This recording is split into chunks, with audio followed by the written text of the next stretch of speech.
ជ័យអនុអណតអរ៉ាបងសាខ្លោច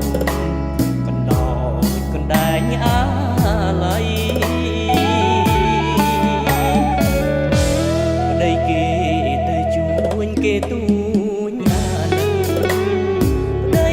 អូនបដូរជីវិតស្ថិតនៅក្នុងដងព្រៃអបនំដងរ៉ែខាងកែទឹកដីខ្សែលោហិតនិស័យអាឡ័យបីដូចអង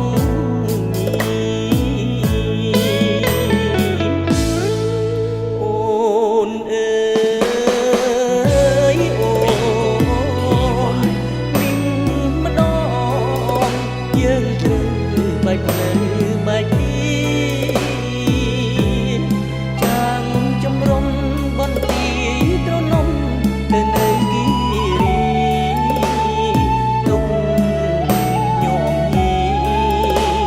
ស្ដាយនិស័យម្នាក់ឯងឧត្តរមានជ័យក្រុងត្រីសេមា